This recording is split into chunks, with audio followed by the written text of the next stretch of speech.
So today I'd like to welcome two friends to Turning Left for Less's latest interview. We're going to be talking about all things Vegas.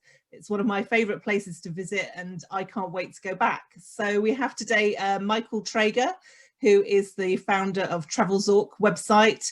They also have a YouTube channel as well you might want to check out, and a really great podcast as well with about 100 episodes full of Vegas information and other gambling information. And also with us is Steve White, who is based in the UK. So he's the UK expert on Vegas, and he'll be giving us more of a British perspective. So Michael, you're actually in the US. You spent a few years over in the UK, which is how we got to know each other through our British Airways Facebook group. And now you're lucky enough to be living in the sunshine in Palm Springs. That's pretty close to Vegas, isn't it? Yes, it is. Thank you for inviting me today. And we never expected the last year to turn out the way that it did, but it's been very nice since we've arrived in the Palm Springs area in October, and we are very close to Vegas. It's actually a great area to visit, prior to a trip to Vegas, because the ride through the desert is really quite nice. Yeah, I'm hoping to do that ride when I meet up with you in December, hopefully, if everything goes according to plan. So you've been lucky enough to go to Vegas. In fact, you were there when things pretty much reopened last June, I think it was. So how has it been in Vegas sort of from that June point up until now? What's changed? What's it like? Tell us all about it. Yeah, I mean, things have changed a little bit. As you know, I went from the UK to Vegas and back to the UK in June when Vegas first opened, because I wanted to be there for the opening of Las Vegas, because Las Vegas had, for all intents and purposes, never closed before this pandemic.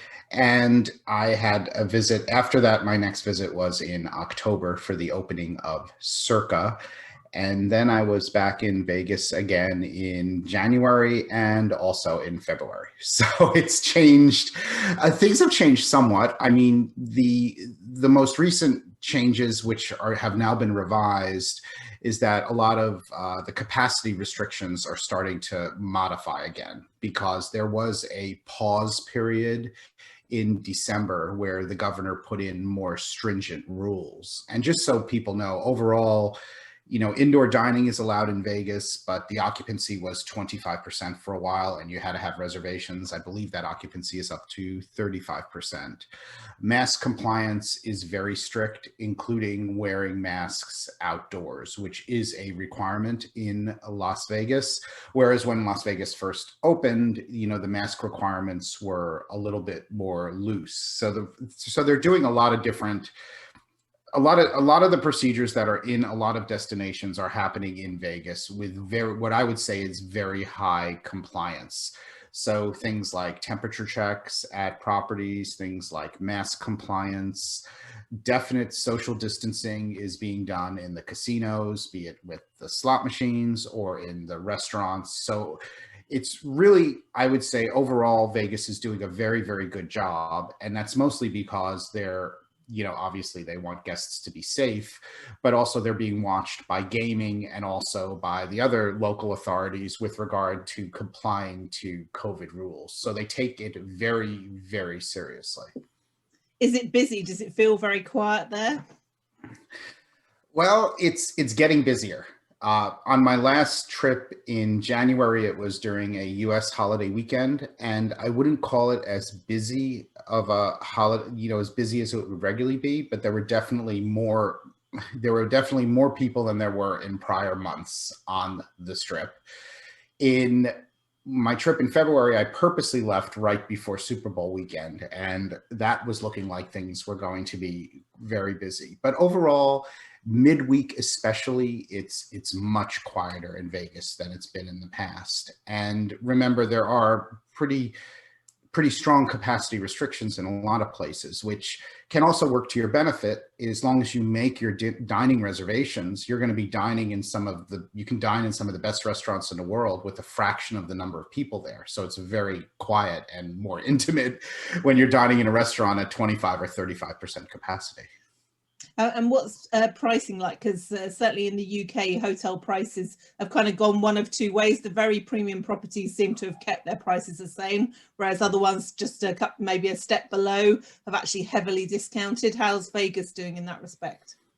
Prices are great in Vegas, especially midweek prices, which is a time when I often suggest if people are a little bit uncomfortable potentially with crowds to travel midweek. And there are discounts everywhere, not only on the, on the revenue side. There's lots of discounts on properties, lots of great offers. Like Wynn has a current offer for buy two, get one, which is a great offer. But also for those who gamble and the casino offer side, the offers have been even better. So, and also on the low end, the offers are really quite good at like properties, which many of them have been renovated recently, like Harrah's or Bally's, which, I mean, I think Steve might correct me on this, but I think some of the rooms are as low as $19 a night, even without loyalty card, or $29 a night. I mean, of course, plus resort fee, but the way to look at that is, I would say a rule of thumb, everyone is almost a step up than they would have been in normal times. So if you normally are getting comp rooms at, say, Harrah's, maybe you're now getting comp rooms at Planet Hollywood or Paris, or if you're normally getting them there, you're probably now getting comp rooms at Caesar's Palace. I think that's the trend I've seen anyway. Yeah. So Steve, you're planning on hoping for a trip, I think, in Oh my God, yeah. Well, I've had so many cancellations. The last time I was there was February last year, so it's been a year now, and that was also my last flight on a BA 747 in first as well. So I'm kind of like, it's a bittersweet, because I feel it's fitting that my last flight was to Vegas in a 747 in first. But I would give that up if it meant I could be going back at any time soon. Yeah, absolutely. But a very important concept that Steve and I have been talking about with regard to travel from the UK. And I know how frustrating it's been for people booking trips, canceling trips, rebooking, canceling. But I mean, we're feeling really good about, foreign travel opening up for UK for UK tourists to be able to go to places like Vegas. And the airlines are still not going to be caught up with capacity and the number of flights. So I think people should really strongly be looking at, if they haven't booked yet, be looking at booking their flights, because there still are not going to be as many flights. Like, let's just choose like October and November, considering we hope everything opens up within the next couple of months. There are still not going to be as many flights to the United States as there were pre-COVID. And there are definitely not going to be as many nonstop flights to Vegas and Los Angeles as there were pre-COVID. So I think now is a great time to say, okay, maybe I need to look at booking a trip, obviously with your priority on the flights from the UK, because I really believe those flight prices are going to start to go up as the capacity, equalizes. And then on top of that, you have a great situation with hotels in Las Vegas now. Pretty much so everything is refundable to 3 days before arrival. And yes, some of the properties like Cosmo and Wynn do take a deposit, but the deposits are refundable. So really, I would get on it now and start to really think about booking stuff, especially those that are flying from the UK, because I could see the rates going up quite a bit as we get closer to the fall, and like prices are going up on flights. From what I've seen anyway, prices are definitely going up, especially over the last few days since all the announcements over here, which is interesting, because I think people are getting confident in travel again, which is really good to see. Definitely, there's been a huge increase in bookings. I mean, the word from British Airways is that, and I suspect probably the same for Virgin, is they're waiting to see on the 12th of April what the government actually announced before they then go into any discounts. So it'd be interesting to see if we get a good sale, because I'm sure that will encourage people to book. And there's been some great fares recently. Fingers crossed it carries on for a little bit longer. You can't blame them for waiting, can you? Because the track record for our government is not great. Let's keep fingers crossed that we have an agreement between the two countries soon. Yeah, fingers crossed. No, we will. I mean, I really think it's going to be positive in the next couple of months, as hard as negative as people want to be sometimes.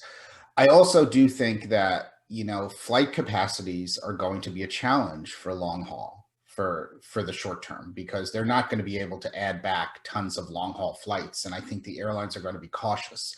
On the plus side, I think Vegas inventory is there's going to be a lot of supply.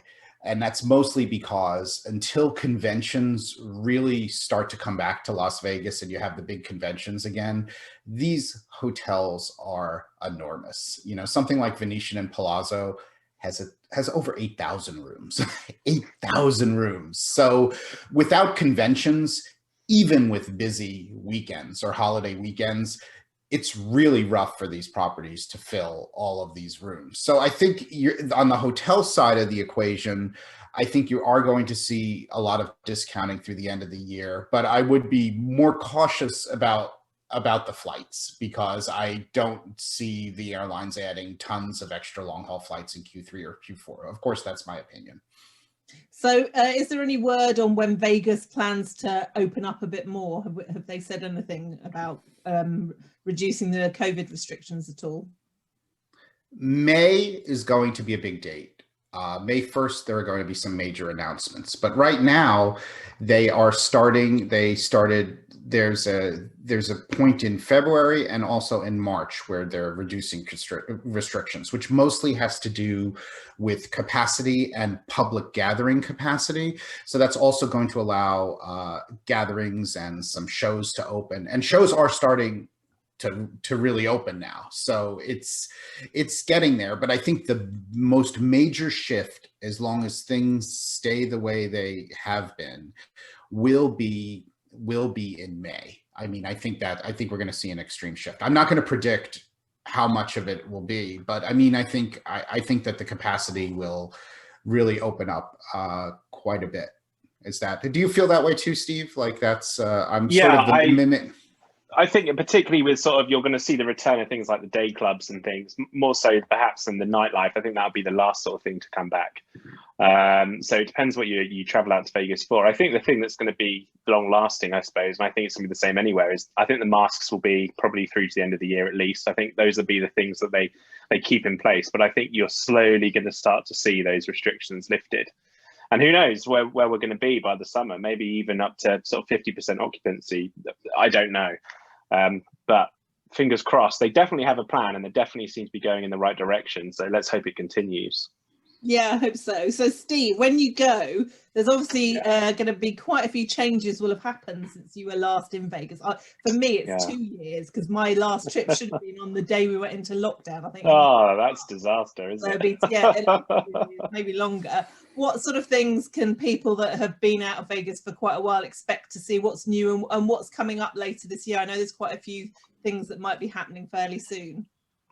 Yeah, well, we don't have an exact date on it yet. I've seen rumors of May, but there's a whole new resort opening on the Strip, which is really, really exciting.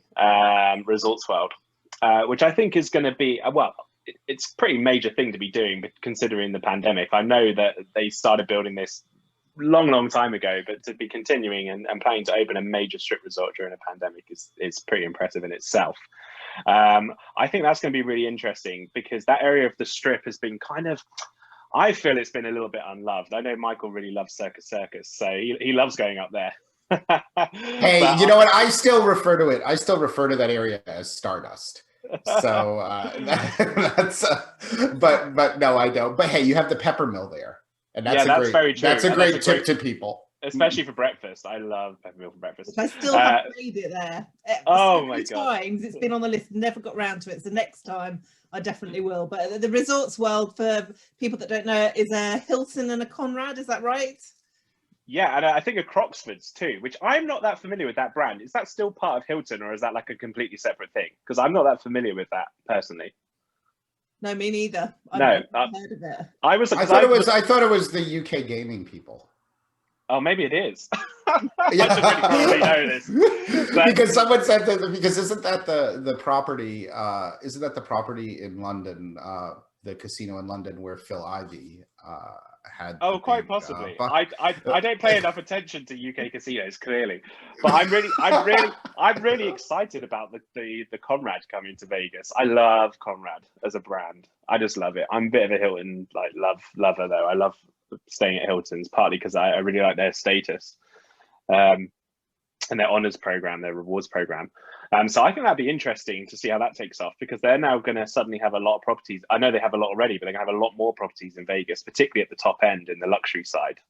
Yeah, definitely. Because I think at the moment, although there are quite a few properties, I very rarely stay in a Hilton property in Vegas, even though my preferred chain, because you've got the Alara, which is a little bit down market, like self-catering, and then you've got the Waldorf Astoria that used to be Mandarin Oriental, but I think it's gone downhill. Have we heard anything about, they were talking about refurbishing, they've been saying this for, can't even remember how long, but they're going to refurbish. Has there been any news on the Waldorf Astoria? I think that's been postponed just because of the situation we're in at the moment. I haven't heard anything about it, and you're right, they've been talking about it for years. You also, of course, have the Virgin Hotel opening, and that's a Curio property too. So they really are. Yeah, you're right. They're expanding their portfolio, and I think you're right as well. There's nowhere really. I mean, I don't mind Waldorf Astoria. It's not as good as it was when it was Mandarin Oriental, particularly from a service point of view, I think. But I think it's going to be really interesting once. I'm particularly excited for the Conrad. Yeah, we'll see. We'll see what happens. Yeah. My plan is to do literally a stay at each of them, the Virgin one, and the Conrad, when I go out there, just hoping that they'll be open. I mean, I presume by the December trip they definitely will. Yeah, and Virgin opens in like literally a few weeks. Where's the date? The end of March, I think it is. Yeah, you can already. It's very confusing. Very confusing what Virgin did. They had delayed, announced an April date, and then all of a sudden said we're opening March 25th, which seemed unusual to me. That was a response though to the restrictions starting to be lifted, I think, quicker than they'd imagined. Yeah, I think so.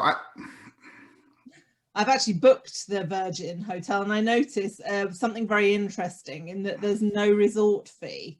How do you feel that's going to impact the rest of the casinos? Because I absolutely hate resort fees. I'd rather just put it in the price, because it's not optional. It doesn't pay for stuff that I actually want. And there was a bit of a trend a while ago with Caesars properties stopped having resort fees, but I think they're back now. What's the sort of feeling on resort fees in Vegas, especially with this new opening? Well, I've kind of just accepted them. I have to admit, I've just got used to them. I go to Vegas often. I'm just used to them being there. Do I think it's going to make a difference?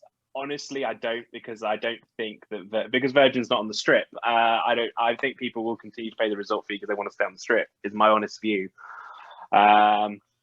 I would say Caesars are your best bet if you're looking to not pay resort fees, because if you can get up in their loyalty program, and there are ways and means of getting to Diamond membership without actually having to gamble a lot, then you can get your resort fees comped. And for people from the UK, that's a really great thing to consider, because if you're doing like 10 days there are ways you can, let's put it this way, I don't know what kind of relationship you have with these companies, but there are ways to buy yourself into Diamond. And you can then get your resort fees comped, and sometimes that's a good investment. No, I agree. I don't think there's going to be much of a change with the whole concept of resort fees.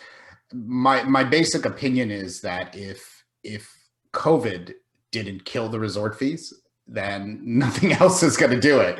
And since the resort fees have stuck around, through COVID, except for that small, promotional period at the beginning, I think they're here to stay. I think Virgin is interesting.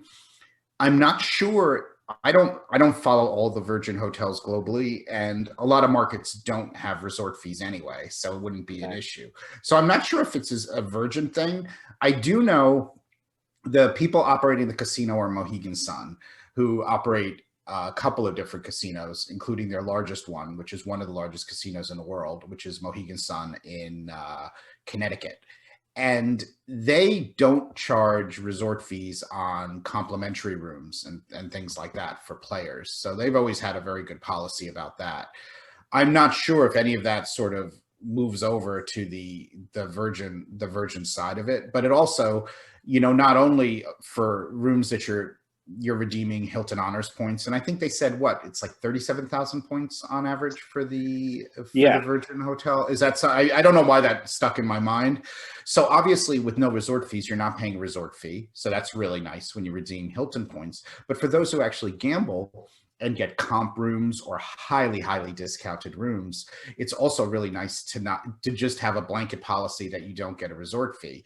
Because as Steve was alluding to, you know, at a Caesars property, you could get a free room, but still have to pay a $45 resort fee, which makes it far from a free room because it's $45 a night. And that's the same at MGM properties. So I think it's a really smart marketing thing for Version to do. It's definitely a differentiator. I think there's been a lot of people responding positively to that. One thing I would say is you've got to be careful, because you've got to look at two things really. One, the room rates, and they are high. We have to see what happens with that, because it's a new property, so that's probably one of the reasons why they're high.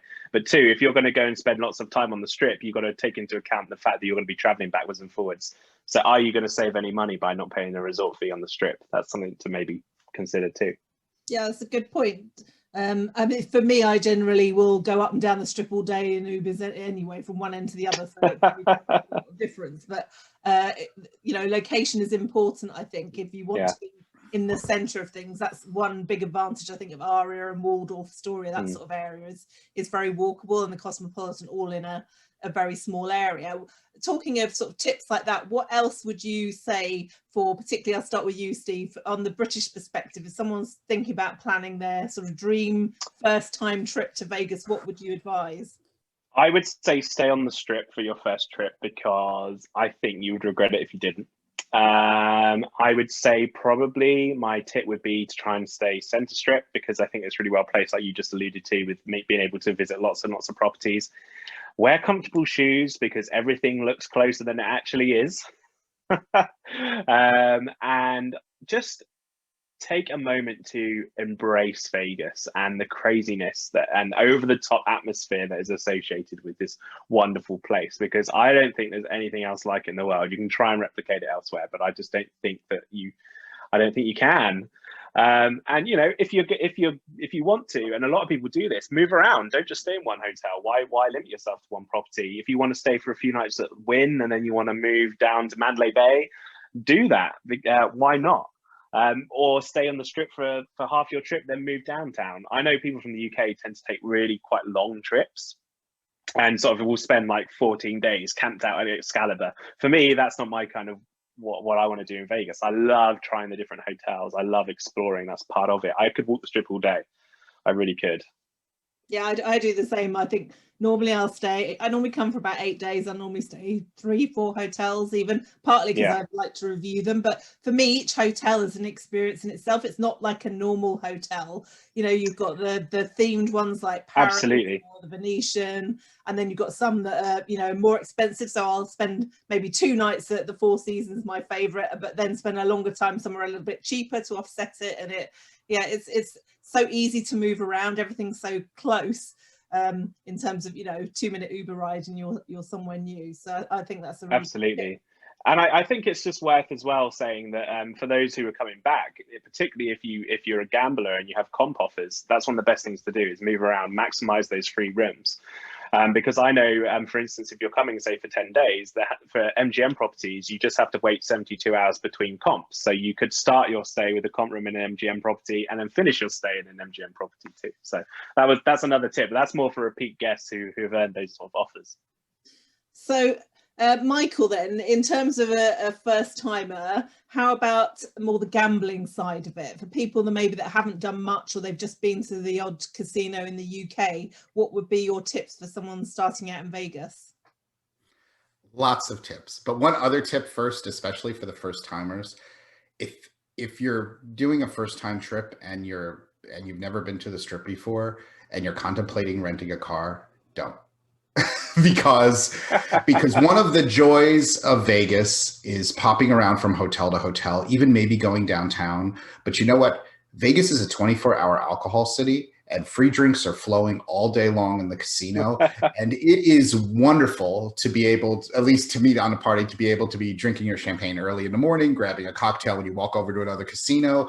And it might sound to you like really smart, like, I'm gonna have this rental car and I can like then drive from like Bellagio to Mandalay and then drive downtown and then go here. But you know what? The minute you interject that rent a car, and it's true, you won't have to pay for Ubers or other things. Now you're not drinking all day. And I just have to interrupt you, Michael, because I'm just going to tell this story because you made me think of it with your talking about drinking. When you check in, take a photo of the room you're staying in, because you may come to a point where you drink too much and end up on the wrong floor, huh, Michael? Could that happen? Well, no. The Caesars app now has a thing where the phone helps you find your room in the resort. You still went to the wrong room. It was your fault because you were distracting me. But yes, take a picture of the room. But I think for return visitors, there's a lot of stuff to go see outside of Vegas. Absolutely. But remember, you can rent a car. There's car rentals in all the hotels anyway. So you can rent a car on your 5th day and use it to go outside of Vegas. But thinking, even if you have free parking or where you're going has free parking, thinking that, popping around in a car when it's your first time on the Strip is probably just not a smart idea, because it's just not I just don't find it to be as enjoyable, because it's fun to have the cocktails. With regard to gaming, like most things, if we did a comparison, like credit card offers for people in the UK are nowhere near as good as in the US. Well, I'll tell you what, casino promotional offers in the US are way better than casino promotional offers for casinos in the UK. So if it's your first time to Vegas, or maybe it's not your first time, but you're considering gambling more, you should think about it a little bit. Not so much that it maybe distracts from your joy of gambling, but you should think about where you're going to be gambling and how much you're going to be gambling, so that you can focus those gambling dollars. And I know the first thing that everyone is going to say, that's one of your viewers, listeners, readers, they're going to say, "Oh, I'm a small gambler. I don't really gamble much. It doesn't matter." Well, first of all, small is relative, but even if your budget for gambling is $200 a day, well, over 3 days, or say it's $250 a day, over 4 days, that's $1,000. So instead of spreading that $250 a day around to all of these different properties and loyalty programs, all over the place, if you can concentrate on, your gambling in one property, possibly one that you would like to get comp offers for in the future, it can work out much, much better for you. And I know people like to say, I want to just play at all of these different properties, but usually there is a point at which you do want to play, whether it's slot machine or tables, for a good couple of hours a day. But is that the best way that you would describe it, Steve? Like, I say that you should decide on what your primary gambling place is, and really put most of your bankroll towards that. Yeah, I think so. And I think, trying to be sensible in where you decide to play as well, because, for instance, you could play at Caesars properties and your play will count at any Caesars property. So you could be staying at Caesars Palace, but you can play at any of their properties they own with the same loyalty card. So always sign up for the loyalty cards. It's surprising. We had Jonathan Jostle on our podcast. He's the CEO of Plaza downtown, and he said so many players play without a player's card, which is kind of like baffling, really. They don't cost any money to sign up for. So grab a player's card and use it, because that's the way to get offers. And people, you will get, if you play at Caesars properties, for instance, you will get comp rooms with the level of gambling that Michael described. Definitely. And just, can I tell Michelle to close her ears on this one? She can't listen to this stuff. But I know the focus of Turning Left for Less is most of the posh, like the Four Seasons and places like that.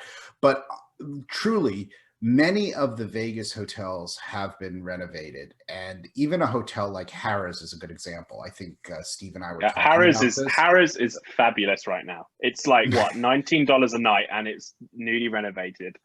I would stay there. It's not going to be the level of, tech and soft product and stuff that's in like Wynn or Four Seasons, but the value you're getting, it's like probably, I don't know, what would you say it's equivalent to? It's probably equivalent to, it's like staying in an average Hilton. It's like, I would say it's actually like staying in a nice Hilton in the UK, not like a Hilton brand Hilton, But and for a fraction of the cost, where in this country could you get that for like $19 a night? Yeah, nowhere. No. Yeah, so you might consider, and I think Michelle's idea of splitting your trip up a little bit, but don't let it scare you. Some of these properties, like, be aware of the room types, be aware of the renovations.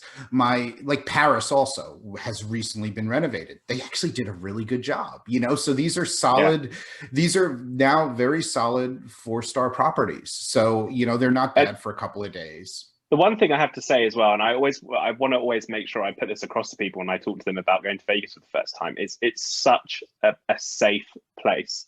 Because when I first went, I remember thinking, oh my God, it's going to be full of crazy drunk people, gambling, smoking, doing things they shouldn't be doing. I'm going to be like accosted by people on the street. And it's one of the safe. I always feel really safe in Vegas. And I have a lot of friends who go on their own. And they feel incredibly safe too. And I always want to put that across to people. Don't be intimidated by it, because it's easy to be, and it's easy to have a stereotype of Vegas, particularly if you watch the TV shows. Oh yeah, that's CSI, where someone gets murdered in 5 minutes. But I go to Vegas quite often on my own. I actually prefer it. It happened by mistake the first time when my ex-husband left me there because of work commitments on my own, and I actually discovered I preferred it on my own. I don't think that was down. Because there's so much to do, and everyone has different ideas about what they want to do. So for me, I like to go to the spas. I love to go to shows, shopping, all that kind of stuff. And what's your favorite spa? Oh, well, that's a difficult question because there's so many. I have a few that I go to fairly regularly. Aria, I tried for the first time on, I think, my second to last trip. I was really impressed with that. I like the outdoor pool overlooking the strip, which is unisex, because part of the problem, that's very unique. You can't use the facilities together. So Aria, I like. The Waldorf, I think, is great if you want something very intimate. There's hardly more than, I think the most I've seen is like 2 or 3 people in there at the same time. I think that's great. And they do this magic trick with your shoes. They give you slippers, but they don't ask what size you need. They just always have the right size. Oh, that's scary. That's some kind of like voodoo. I love Caesars. I love the Roman baths. Yes, I really like that one as well. I like the snow room. That's quite unique. Yes. No one ever wants to talk to me about spas, so this is wonderful. Well, but this is an important thing to bring up now that we're talking about spas. That is one thing that's a little tough right now, because none of these facilities, the wet, dry, relaxation rooms, none of those are open in any of the spas. So the spas are open for treatments. But as we've just spoken about, these spas are some of the best spas in the world. They're gigantic. They've got beautiful facilities. And unfortunately, those common area facilities that I actually like more than the treatments sometimes are not open yet. I'm going to take a guess that probably when May rolls around, that might be the kind of thing that's going to change. But right now, I find, if you ask me about like everything in Vegas, the one thing that's a little disappointing to me right now is going for a spa treatment, because I actually went for a treatment at Wynn because I want to see what it was like to do a spa treatment during COVID.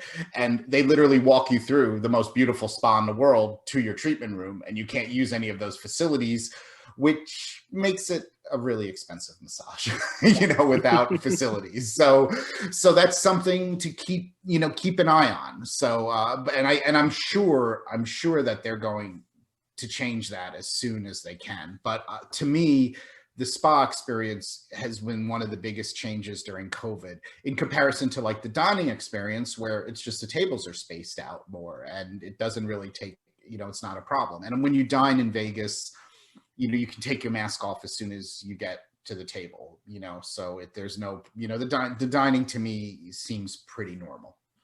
Yeah, I think that's a really good point about spas, because when people go to Vegas, they look at the price of a massage and think that's crazy. It can be like nearly $200 for a massage, but you're not just paying for that unless you're going somewhere with no facilities, which I really don't think is a great idea. No. It's not valuable. Like the Four Seasons. Also, it's probably not legal if you're going somewhere without facilities. That's probably going to get edited out. I'm sorry. But yeah, I think so, Steve. Michael. So, just on the subject, we were talking about favourite places. We talked about spas. So I'll go to you, Michael, first. If you could pick any hotel, it wasn't dependent on comps or where you want to gamble. You could pick any hotel to stay. Where would you stay? And also, what would be your favorite place to eat? Whether it's a restaurant or a bar, or what's your favorite places? So I'm pretty biased and simple. I happen to really like Wynn or Wynn Las Vegas, and specifically Wynn Las Vegas Tower Suites, which is the boutique hotel of Wynn Las Vegas. I just think it's great. I mean, I find the service levels are great. I love the private entrance. I think the rooms and suites are wonderful, and they have the proper amount of tech. I also like the private pools, which I think are great, especially on the Wynn Tower Suite side. And I like gambling in their casino, and I like all of their restaurants, and I like the way it smells.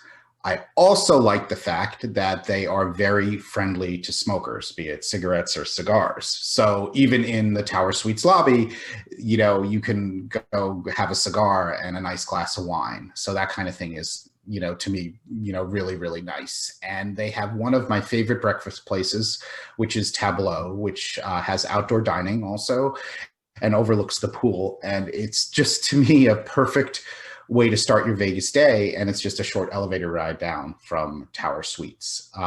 As far as other places that I love in Vegas to eat at, I mean, Bouchon at Venetian is almost always on my list.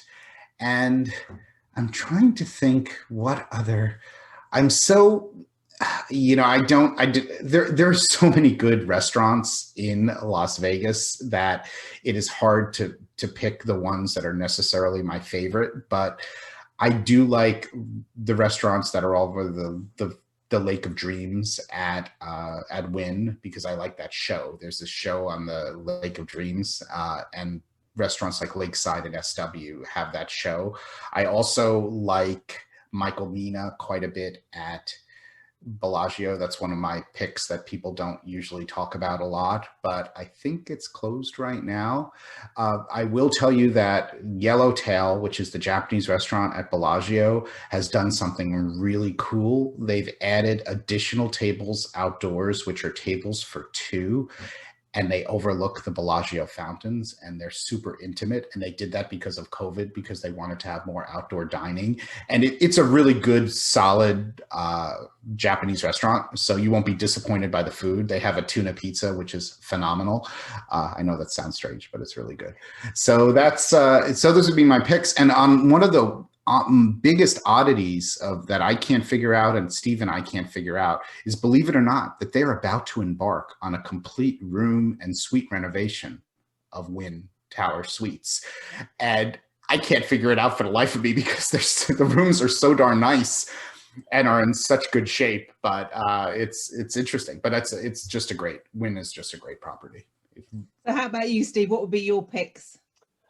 It's a really, really hard question, because, like I said, I love to move around and I love different properties. So I would probably say, if I had no other option but to stay at one place forever, evermore, it would be probably the Cosmopolitan. I just love the vibe there. I'm incredibly unlucky there, so I don't know why I keep going back, but I do. I just think it's unique in the way of having the balconies on the rooms. I love the service there. I love the restaurants there. And it's interesting hearing about all the restaurants, because I just want to big up as well the food court at the Cosmo, because you might think, what is he going on about? Why do you eat a food court? But it has some of the best food. If you're looking for quick food, quick eats, I love like Hattie B's. I'm a big fan of Nashville, so I like anything associated with Nashville. But that chicken is like, oh, I'm just thinking about it now. I love that. I love that place. I think Cosmo has a great vibe to it as well. Some of the best drinks ever at Chandelier Bar. I think that they're hard to beat. I think even Wynn can't compete with those drinks, for me anyway. No, you're right about that. And it's actually some of the best. It's one of the best properties if you really want to gamble. Like, the comp drinks are great. I mean, I'm familiar in High Limit. They comp all those drinks, and they also do for video poker too, right? I don't know on the regular casino floor if they'll comp all of their high-end cocktails, but this is really unique. If you're gambling enough. Yeah, it's really unique to be able to be gambling and drinking like really bougie, beautiful cocktails that would cost like close to $20.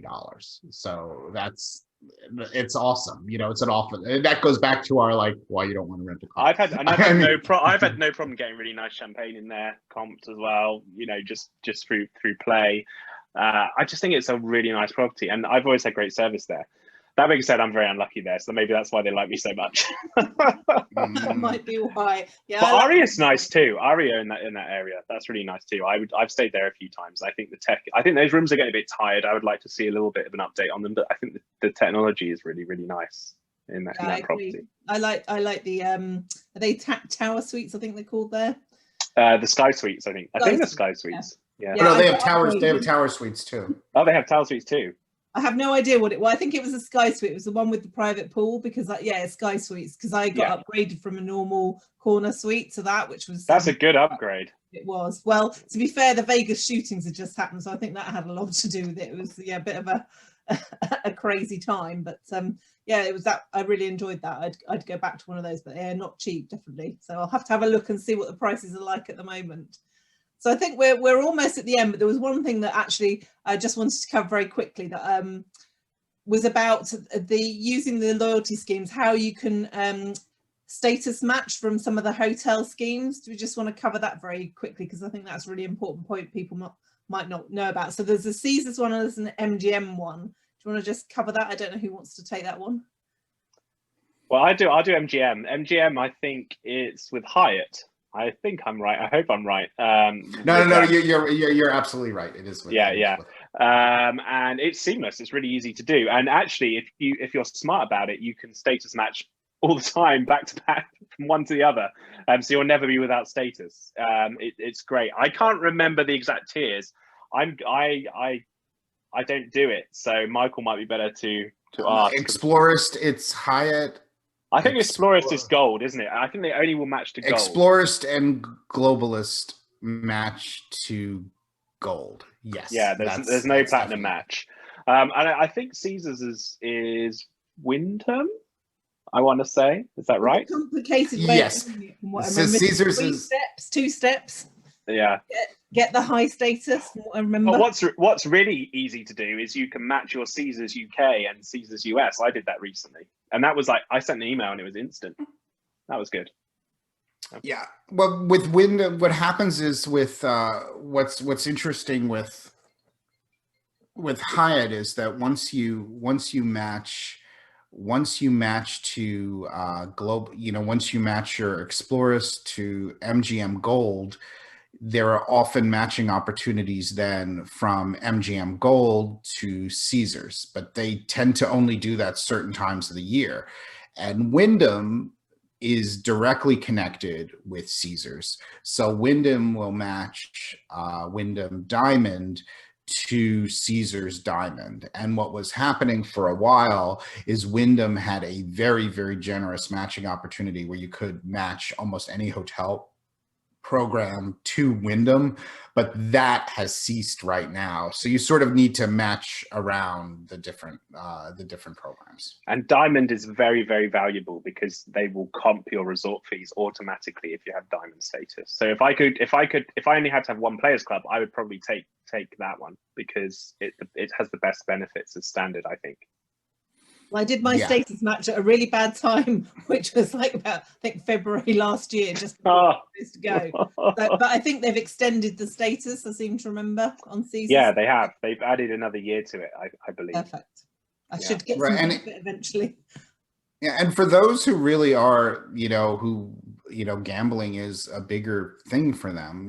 Caesars now is doing things like 5 times tier point stays and different promotions like that. So it's really good to keep an eye out, because if you do want to gamble, especially for slot players, you can earn significant status boosts when they do the 5 times tiers. But it's all changing throughout the year all the time, but it's definitely Caesars Diamond is something good to have. And also you probably mentioned it once or twice, but I think it's also Caesars Diamond is also a benefit of Founders Card. So that's another consideration for people, mostly because of the resort fees. That's what I was trying to allude to earlier when I said if you're coming for a long time from the UK, there may be a worthy investment. Yeah, it's interesting. It's interesting stuff to look at. But I would say, I mean, I think we might have brought this up a little bit. You know, is it safe to go to Vegas? Is it safe to go to Vegas from a personal safety standpoint and from a COVID safety standpoint? And I'm going to throw out the thesis that Vegas, for an area with lots of resorts and big hotels, is probably one of the safest and most compliant places to be, because they are being watched all the time, and they're being watched on top of it by the media, and they get significant fines from gaming if they don't follow the COVID rules. And I'm also basically just looking at the last couple of months, which, you know, are a much worse time period since Vegas opened than what we're about to approach, you know, pre-vaccine or, you know, stuff like that. I don't know of any major incidents in Vegas that have been tied to anything. So, I mean, I think they're really doing a good job. No travel destination is going to be perfect. And Steve and I discuss this quite often. The number one people say to me is like, oh, I don't want to go until you don't have to wear a mask. I said, well, you're going to be wearing masks for a long time, like probably well into 2022.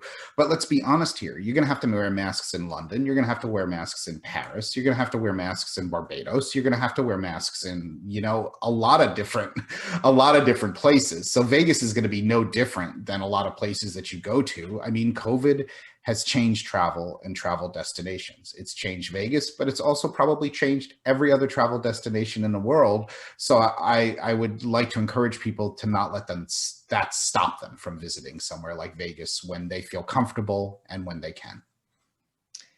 Great. Well, just before we finish, I thought we'd just mention your TravelZork event in Vegas in December, because I'm sure there might be some Turning Left for Less readers that would like to go. I will be going there, so if you want to come and perhaps have some Turning Left for Less drinks, hopefully we might have a few readers there. Do you want to tell us a little bit about what you've got going on and the dates, Michael? Sure. Basically, we are planning a event. We call it Zorkfest Light, which is basically a meeting of travel loyalty and casino loyalty people with a few different sessions. I know we're going to rope Michelle into doing it, you know, where we talk about miles and points, travel loyalty, the best way to get the most out of some of the schemes. We also touch on casino loyalty, and we also have some social. We also have some social events. We also are going to have events with some, you know, vloggers and, you know, bloggers and all that kind of stuff. So it's going to be heavily social, but also some learning sessions. We haven't figured out all of the details yet, other than the fact that this is going to take place the weekend of the 18th, which was the last possible weekend we could find that does not collide with Christmas and New Year's. We're not being vague on purpose, but we are sort of waiting another month or two before we really decide, you know, how far we can take this and how much interest there is in people coming to the event. But there will definitely be great social meetups for sure. So that's definitely going to happen that weekend. We feel everyone really needs that. I mean, more than anything else, we need to be able to, we're going to have gambling meetups and travel meetups. We think that's really important. It's also we have some great, it is my birthday on the 7th. It's your birthday. We have some great people coming too. I don't want to say too much. We have some great people who are going to do some speaking. Yeah, so I mean, a good way to, we usually tease a little bit of it in the TravelZork Facebook group, but right now, and also we're trying to be respectful of the fact that a lot of people are uncomfortable talking about a lot of travel right now. So we're talking about it, but we know not everybody in the world is in the same position with regard to travel. So we want to have something to look forward to. We think end of December is a really realistic time, but also we want to be a little gentle about how much we promote, you know, until we feel the time is right, if that makes sense. Well, I'm certainly looking forward to it. And as you said, I think December, at least even the most pessimistic person hopefully feels that's achievable. So we'll keep everything crossed, and hopefully we might see some of the Turning Left for Less readers there. What I'll do is I'll put all the details of Michael's website and Facebook group and where you can find all of his work in the notes on this video, and it'll also be in the article that goes with this video as well.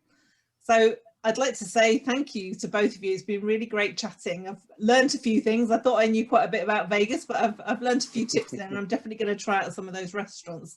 That sounds good. And hopefully we'll chat again. Thanks very much. Thank you. It's Thank been you so a much. pleasure. Yeah.